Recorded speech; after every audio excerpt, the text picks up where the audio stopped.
Hello crafty creatures, happy December and happy festive season. I hope all of you are excited for Santa to come and visit us and bring us some yarny goodness. I certainly am, although I don't actually think I need yarn this year, so maybe I'll tell Santa not to get me that. If I'm being honest, a yarn diet is probably recommended for me next year. I have way too much of it and these hands don't crochet very quickly. My brain likes to think it does, but it doesn't really. So yeah, maybe we should do that next year. Let's see. But since the last time I caught up with you, our foster dog Alicia has been adopted, which is a very bittersweet moment for us. She actually will be our last foster dog for a while anyway. So it was really sad saying goodbye to her. Tears were shed, as with all foster dogs, but this one was extra sad for me. She was also my favorite foster. Don't tell the others though. But yeah, she has found the perfect family. We are so happy for her. She lives obviously with her mum and her dad, but they also have 2 roommates, or housemates I should say. So she is going to be absolutely spoiled there. She loves people. If she was in a room full of people, she would literally come and say hello to every single person and make sure they give her attention for at least 2 minutes, and then she'll move on to the next one and then just keep making the rounds. She is such a party animal. She's going to be so loved in that environment, and from what we've seen in updates, she has been so spoiled as well. So happy for her. It's very exciting that she gets to live her forever life with her new family as a Christmas present for herself. So yeah, very excited. Cute little 7-year-old Alicia. But that has pretty much been my life updates. Nothing major has happened since then. I did manage to get a little bit of crochet done this time, which I feel like last episode I said I didn't because life was crazy. It was still crazy this time around, but more crochet was done.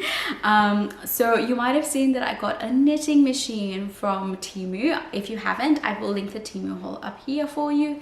I have been playing around with the knitting machine and I made a couple things from it. So I did make Foster Alicia a little neck warmer, just playing around with it with Ferris wheel yarn. And then I also made her new mum a matching beanie. That was a bit of a nightmare, honestly, because I didn't know how to fasten off or any of that stuff, and I'm just like learning the knitting machine as I'm going. So that was a bit of a nightmare, and I was doing it the night before we were supposed to drop her off to her new home. So that was fun. Leaving things to the last minute is always great. But her mum has a matching beanie with little Alicia's neck warmer, so they're going to be so trendy next winter. So exciting. And I've also been crocheting Amigurumi a little bit more as well. So you might know that I'm crocheting stuff from the Crochet Cafe book, I think it is, by Lauren Espy. I am over halfway now. So if you're not familiar with the book, there are 5 different categories. There's breakfast, lunch, snacks, dinner and dessert. I have officially completed the dinner and dessert categories. I'm almost done with the snacks category, which is what I was working on since the last time I saw you. I've just got one more amigurumi to make, which is an orange, but I have done an apple. It's very cute. My camera wants to focus, and an apple slice, but if I'm being honest, this sort of looks like a dragon fruit.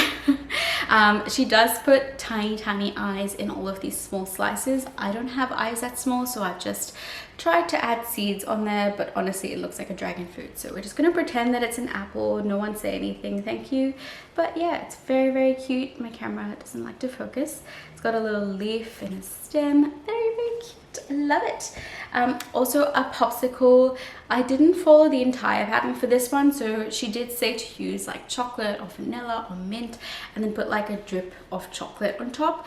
I just decided to go with orange because I honestly love sour popsicles, like orange or lemon or lime. And yeah, I don't think chocolate goes with that stuff, so I just left it off and I've left it as a little orange popsicle. I also made guacamole. So cute, so lumpy. Look at that. So many popcorn stitches or whatever you want to call it. Absolutely adorable. And it comes with some chips as well. One of them has the little guacamole, and I just made 2 plain to go with it. So that is everything that I made from the book since the last time I caught up with you. I had made other things like the popcorn, which I showed you in the last episode. But yeah, I am planning on working on that as well, and hopefully early next year, fingers crossed everything goes to plan though, I'm able to put out a book review for that. I just have to do 2 more categories plus the orange from the snack category. Fingers crossed early next year, if not sometime next year. Don't hold me to it though, because life gets in the way, as we all know. I also ended up making, which is so cute, a little greyhound, and I'm greyhound obsessed if you haven't already figured that out yet. My channel name, my dog, my foster dog, everything is just grey, including my hair now because of all the stress I've been going through. But let's not talk about that. Isn't he cute? He is so cute. I did this one. I was supposed to, actually I have no idea. I sort of just like made him Christmassy without actually being Christmassy. I thought I would make a fun little jumper, and I modified the pattern to make it look like he is wearing a red one. But yeah, I don't think it looks too Christmassy, so he can probably just hang around the house all year long. But yeah, very, very cute. Just to use up some of my older yarn skeins that I just had no idea what to do with. I guess you could call it scrap yarn. I had made something else with it, and then I had such a minimal amount that I didn't know what to do with. And the jumper was basically because I was running out of yarn as I was doing the body, and I was like, the body is not going to get done with this amount of yarn. So yeah, to the rescue, red yarn, which is a little jumper. Very cute, very adorable. And yeah, let me know in the comments below what you think I should name him.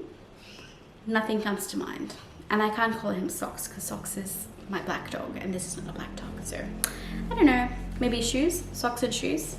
Let's call him Shoes. I'm only kidding. And that is all of the amigurumi I've done. Not much, but still a good decent amount in my opinion. But the reason for not that much amigurumi getting done is because I was focusing on this glorious thing behind me. So you might recognize this. This is actually a 1.5-year-old WIP that I finally finished. It is a corner-to-corner herringbone blanket, so the pattern is just like herringbone-y, if that makes sense.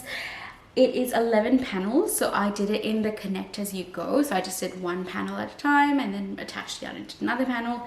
It is 11 panels in total. It sort of just extends the size of like a single bed, and the height is taller than me as well, which is great, so I can snuggle up under it.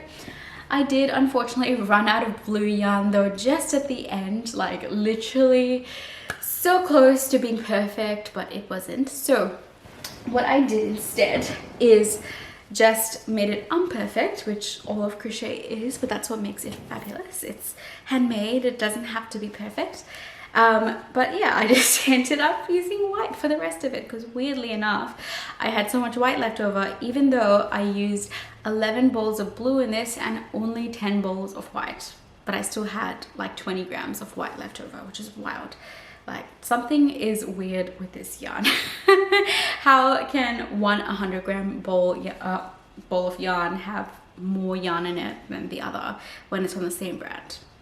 But I actually have heard that white does tend to be thinner than other yarns, so maybe that's a thing. I shall look into it and I shall let you know when I do a yarn review of this. But yeah, I am so excited. It is humongous and it's finally done. It took me so long. I don't know why it took me so long. I really should have just gotten it out of the way as soon as I started it, but here we are. This is how huge. You can't even see it because it's not going to fit in the camera, but it is glorious. I love it. And yeah, I am so happy that it is finally done. It has been staring at me from its project bag, judging me for not working on it, but can't judge me anymore. But yeah, I don't think I'm going to do another single size blanket or like single bed size blanket ever again or anything bigger than that either. I might still do throws. I like the idea of having like a mindless crochet project. This was it for me. Like when I didn't want my brain to think, I would just pick this up and just crochet.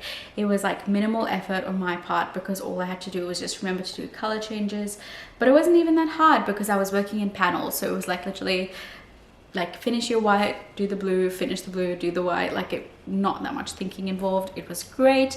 And yeah, I think I'll just continue to do throws from now on and never do something this big again, because having something judge me for a 1.5 years, that is not something that I want. But apart from that, I have just been crocheting Snoods. So I did make another donation to Gumtree Grays, which is the rescue that we volunteer with, for some Christmassy items. So I did donate 3 different types of reindeer Snoods. I do have a video coming out on that next week because I recorded my thought process and everything of making it, because that was the first time that I had made some of these varieties. I did make a plain Jane reindeer, as I call it, before, which was the first freehanded thing I'd ever made actually, and that was one for socks, and I just replicated that to give to the rescue, which I'll put a picture up here for you. I also did a Rudolph Snood, so I just added a little red ball to the center of it to be like a nose. I did 2 of those, and then I did 2 of what I'm calling like a clumsy reindeer, which is basically like a reindeer with tangled Christmas lights in its head. I did get some free don't know what you would call it. It's like a small fluffy ball with like, you could thread something through to the other side, from Temu. Like, I'm just gonna call it like a bobble. I don't know what you want to call it. From Temu. They were really small. I didn't know what to do with it, but it was free, so I thought maybe I can do something creative with it. And yeah, it looked really good on the little antlers. I just crocheted, not crocheted, I threaded some like really thin yarn through it, and then just like weaved it in and out of the antlers, and it looked glorious. So I did 2 of that, so that's 5 Snoods in total, 1 regular reindeer, 2 Rudolphs, and 2 clumsy reindeers. And that has been sent off. All of them are sold now, which is great, getting some funds in for the charity, which is always a fun thing. I love giving back to them. They are absolutely fabulous. And yeah, I just plan to do some more crocheting, Snoods crocheting. I'm getting a bit tired here, sorry about the blubbering, for the rest of the year, and also focusing on the book, like the Amigurumi. I really want to get the review out early next year if I can, hopefully the first quarter of the year. So stay tuned for that. Don't forget to hit the subscribe button. So that was what I'll be working on the rest of the year, as well as some Snoods, which I plan on donating sometime in January. I will catch up with you in the next episode in January, so stay tuned for that, and you can see what I was doing between now and then. But yeah, I hope the rest of your year goes fabulously and you have a great time with those you care about most. I will see you in my next video. Bye!